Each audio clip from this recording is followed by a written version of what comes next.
now like to talk about Magnus Carlsen's chess traps, and more importantly, how his brilliant positional technique allowed him in a number of games to be completely superior to his opponents by setting up incredible chess traps. So let's actually take a look and learn from some of these as well. Now, in the game we're going to see, Carlsen was playing versus Grandmaster Ernst. And indeed, it is a pretty special game. It started with e4, c6, d4, and of course, after d5, knight c3, knight x to the e, and knight xt, we have the pretty standard opening development in which white is getting more space and a quick challenge against the black bishop. So it started off pretty good. It started off pretty good. Now, as it was played like that, of course, black is being pushed back onto a much more of a problematic position, we could say, especially with bishop h7. But then again, this is a main theory, so he gets them some space, some time, which he'd of course like to use in order to maintain a good or even a better position here. This is good. So after that, of course, white plays bishop to the f4, and then as soon as the bishop f4 actually happens, black's able to play with knight g to f6, so he's really driving up his pieces on nice, good-looking positions, so things look good. White castles long, black played bishop e7, knight e4, and queen a5. And now we get to a point where white has really a lot of things. I mean, he's got the extra space, the activity, and just you name it. I mean, most of his own forces are pretty good. But then there's this really beautiful question. And the question is, what do we do? Are we supposed to look for some sort of a winning line here? Or are we supposed to plan out gradually? In this case, white played the small move of king b1, and I think that this move sort of answers that question. White needs, this is still the early middle game, so what white really needs and he's looking to do here is simply to find a way to consolidate the position to the point where we could actually think about challenging or threatening, but we want to do this gradually. See, this was a very important move. In the early middle game, you almost never think about an early attack. It is much more about that approach of taking every step once at a time. And when that's done, we can achieve much more. Black castled short side, and then white played knight takes f, knight takes f, knight e5. So this was a trap. Now, it may not be like the usual kind of trap that you're most used to. Like, for example, the most common type of trap is like when we set up a trap and then the opponent gets caught and then we win material, and that's great. Of course, everybody likes that. But these kinds of traps rarely work on any decent level. For this reason, in most times, the kinds of traps that we care about, the kinds of traps we're looking for, are much deeper. And what I'm actually talking about is that instead of just thinking about a jump move or whatever, we are starting to consider trap type of moves, so to speak, which simply force him to be in a worse structure. See, now castling short was a big trap. Because when we get opposite castled kings, it is really always about who controls more space in the center and who's got a better flexibility.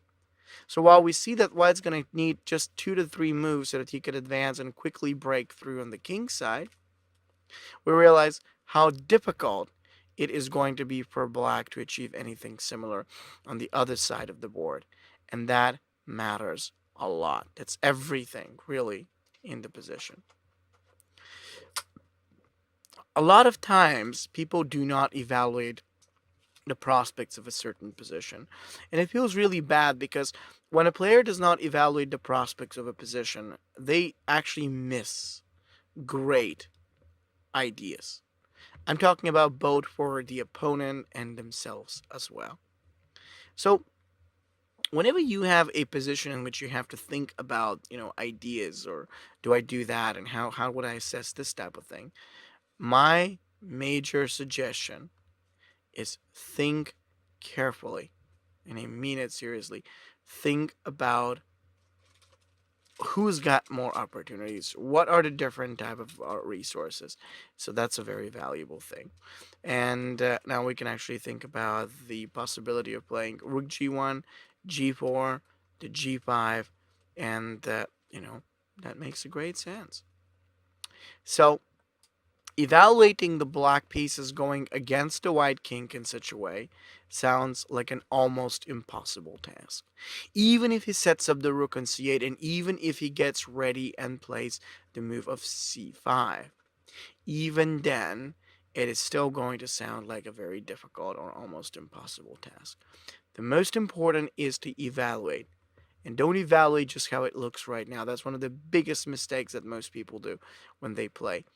Don't do that.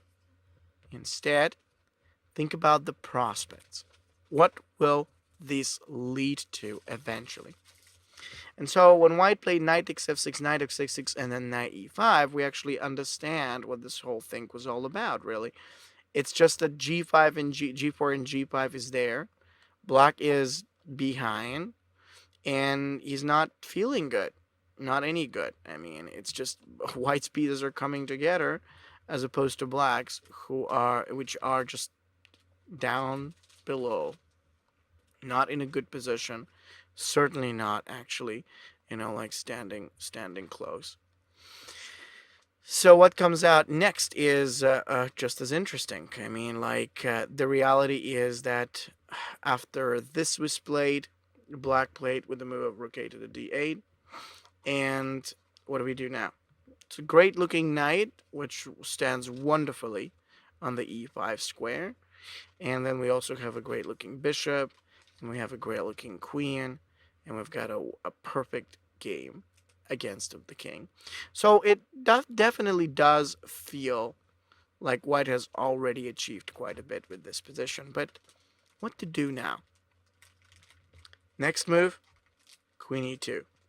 And this was the real trap of the game. If you're wondering where the trap was, it is right here. It's with that move that white is very effectively setting up a trap that black may be having no great way to avoid. I mean, what does black really need? If you think about it very carefully, you find out he needs one thing. He needs to find a way to open his pieces. And what better way to do that than actually playing c5? I mean, in the end of the day, if this pawn exchanges and then white retakes, we could easily realize that there's going to be no issue. Actually, after the capture and the retake, there's going to be the bishop coming down and taking on the c5, and everything's going to feel really good. Sure. Do we do it? Yeah. See, here is the thing. When black actually did the move of pawn to c5, he was indeed looking at a way to create the threats. But that was exactly what white set up a good trap about. He knew that black opening the position would be one of his only versions of how he could look for counterplay. And yet again, it is incorrect. Simply because he hasn't got anything to back it up with. Black hasn't got any great pieces. He hasn't got any real development, anything at all that will be actually sufficient for him.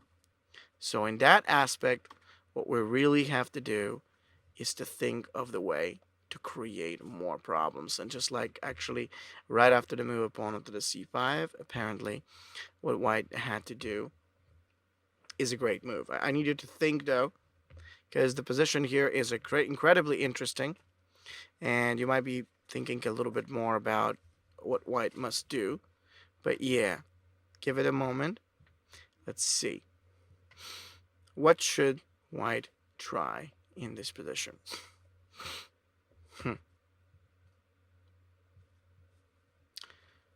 The many moves. Okay? Many moves can be played. The real deal is this. When the position opens, there are always going to be exposition. Like your opponent's going to be exposing himself in a rather uncomfortable way. Like in this case, we understand what that's going to do. It's going to leave his king and a couple of his pieces really not all that great. And what better opportunity to take advantage or take exploited than the move knight g6. Wow, that was wonderful. The moment white set up that knight over there, we realized that this is going to be a destruction. So there is going to be e7, then there is going to be the move of, e7, f8. This is terrific. And I can't quite say the same thing about black. I can't quite say that. In this position, apparently seeing what the damage could be, or likely will be, black played f takes g. Okay, so if he didn't do it, if he plays rook e8, there's the take and d takes to the c. So that loses. Black take f takes to the g, queen takes to the e6. And that's just terrific. It destroys whatever was left out there in front of his position.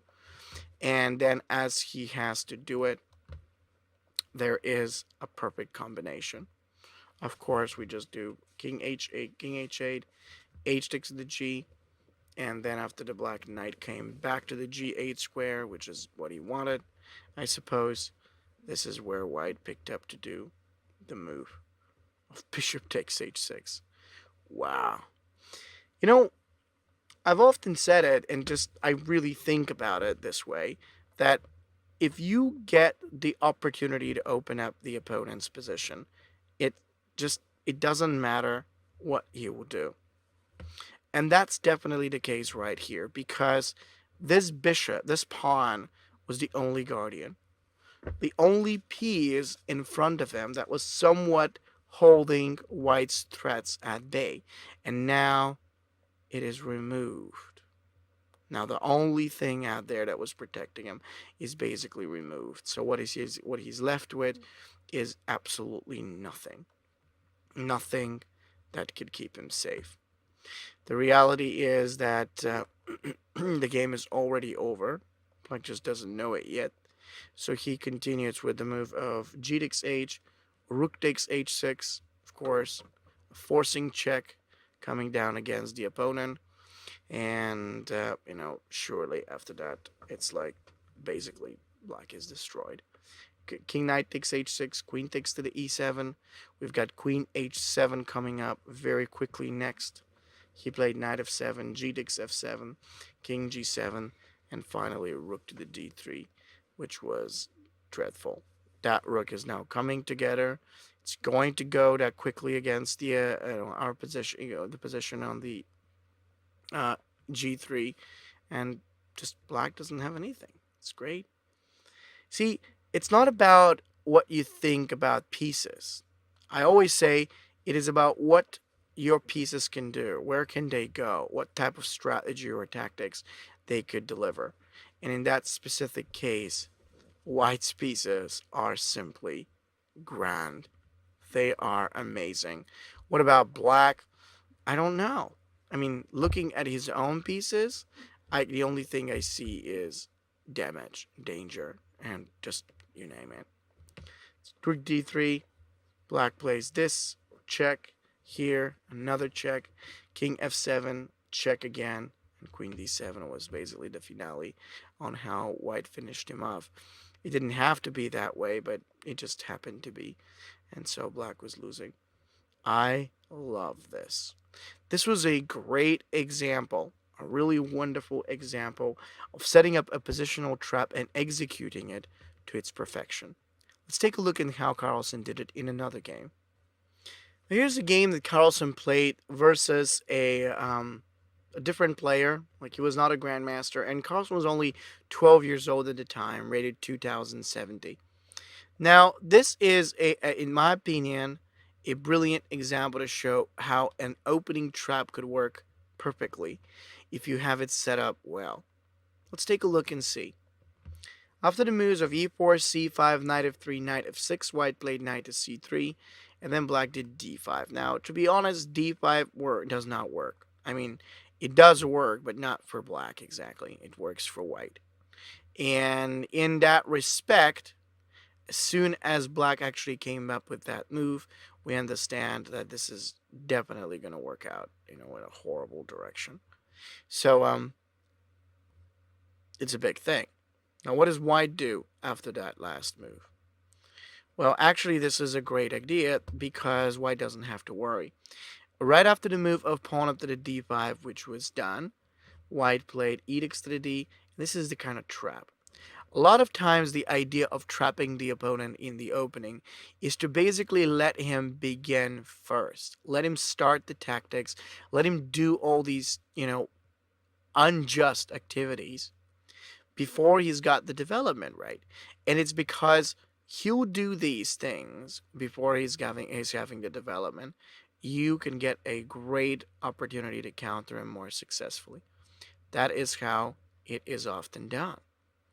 With the move of edicts to the d, apparently black has a little problem. What he actually played alongside with was knight x to the d5. And of course, that was perfect because white plays with the move of bishop b5. He's going forcingly, and we're really challenging black in a perfect way. It's a great direction. Most important thing that you must do is to concentrate on, like so, a check. Then black does bishop to the d7, and then after that move, there's knight e5. So remember that type of possibility.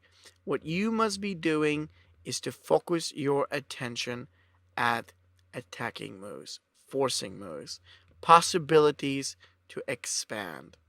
Now, that doesn't necessarily mean that the move of knight e5 was winning, not by any chance, but it was very strong and efficient. So that's what happened, knight e5. Now, what comes out next? So the whole thinking about knight takes to knight e5 is that we're engaging a pretty solid attack, and that seems to work perfectly. Remember that concept. It's really just about the concept itself. An early attack does not work if you don't have the right circumstances. But if you get the preparation, if you get the possibilities or the potential, it could work beautifully. So we have that bishop on b5, and we have the knight on the e5, and we have the lines opened. So we're ready. Does that mean that we're necessarily going to, I don't know, just break open? I don't know, but let's do it. Let's try. Knight e5 was a great, wonderful start, in my opinion. And when it happened, black plays alongside the move of bishop takes to the b5. And actually, I'm pretty sure that black thought everything's okay here. I mean, after all, why not? Exchange, take, white takes back with the knight, black plays e6, he gets that bishop out. I mean, this is really important. It's quite easy. You see, first and foremost, one of the most valuable things, and just like, that we have to do is keep the pressure going. It's a real nice threat that we're following, and it's a beautiful idea. How do we do that now? Queen f3. Wonderful move. What's this all about? Well, it's a couple things, but the reality is that now white is able to put pressure against both the d5 and the f7 and each piece that steps down to attack. Black played f6 in this moment, and then white continues with the move of knight takes to the b5. A wonderful idea that really seems to perfect, the position for white. What's also quite exciting and interesting about the position is that you get to see what white is really doing. I mean, he's got the, like if gaze black takes f takes to d, we've got queen takes d5, knight c7, and it's perfect. We break down completely whatever black is actually, done. We have an opportunity to think about a move like pawn up to the d3. We have this opportunity to follow up against the, just d3, and so bishop to the e3. It is very, Very interesting in this moment. Step by step, white is doing it beautifully. Now, what about black? Could black do something in this position differently or so? I don't know. But certainly after the move of knight x to the b5, it's not a very nice position for him. He was provoked, very purposefully yet very effectively provoked to make these exchanges, to open himself up in his position up. Upon that provocation, of course, there were lots of weaknesses that appeared, but that is what we're supposed to know and do. Rule number one. Every single time when it comes down to opening the position, you don't want to be the one to do it first. Because if you are the one to do it first, you will expose yourself by creating different weaknesses that you can't cover, and so on and so forth. With that in mind, of course, we've got queen knight x to b5, knight a6, and queen h5, which is really painful, I have to say. Black has a problem now because in case he plays with something like g6, we can have knight takes g, h takes g, queen takes h8, and then of course the black king is in big trouble. Queen d7, knight c3, king f1, and queen h3. There, d3, rook d8, and it's like black literally lost in no time. It was just, wow, really? That fast?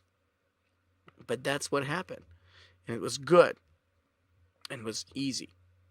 One of the incredibly important things about such a position is the ability to let your opponent mess it up, to let him create a mistake, to make a mistake. And once he does, or when he does, you can take advantage and feel much better and stronger with your activities. So now, black played alongside f5, queen e2, rook d6, knight x to the d5, knight x to the d5, and bishop e2. There's rook e1, h4, and h5. White exchanges then to g6. He plays rook to h7, and you see what this is all being about. It wasn't really about wonderful tactics or anything. It was just, let's get those pieces started. Let's get them in play where they need to be, and it was perfect. It's really good. So rook h7 really falls into play. Knight e7, bishop c3. I mean, in the end of the day, white was very successful. But where black made the real mistake from the beginning was this d5 and the early exchanges. He made some of those with the thought, with the hope that things are good and they can't get bad. Was he wrong? No. He just didn't evaluate it well. He didn't think that it could go so bad so quickly. So remember that rule by Carlsen. Let your opponent to mess it up. When you do, you're just going to see the efficiency, the attack that works out so great. So this is very interesting. Now I would like to show you another pretty instructive, pretty interesting game. So give me 1 second. Finally, I'd like to show you the largest trap of all in a game that Carlsen played versus Jan Werle. This was played in 2004, and I think it was the most incredible and valuable idea to understand how traps work. Let's take a look and see what it was all about. After the moves of e4, c5, knight f3, e6 in exchange, black played a6, c4. Now, some people would say that this is okay, and I would agree. There are certain things that are definitely okay about this, so no problem. Thing is, after the move of pawn to the c4, now we see a structural problem. I'd say that in 95% of the times, most people get a worse game out of the opening, not so much because they end up playing the bad moves, but rather because they allow the opponent to get an incredibly strong formation. It's a bad structure. So after c4 and knight f6, white plays knight c3, d6, and g3. Queen c7, bishop e3, And after black did b6, white played bishop to g2. What is so wonderful about this isn't just the fact that white's got these couple pawns restricting black, but also the fact that there is a rook on c1 to line up against the black queen, and also the possible idea for a short castles. While the couple of pawns are definitely very important, you see, the trap has already happened. Well, it hasn't really happened, not physically in this way, but black is in a real trouble already. And the reason being is because when you're in a position of that kind, one of the most necessary things, one of the most valuable ideas is that, you need to be thinking, what could the pawns and pieces guarantee for the position? And after bishop g2, the trouble is that most of black's pieces are bad. He played bishop b7, white did short castles, and after this, white plays rook c1, bishop e7, and now there was knight d5.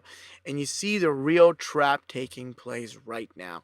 The real trap being that in case black plays with edicts to the d, then we can play with the move of cedicts to the d.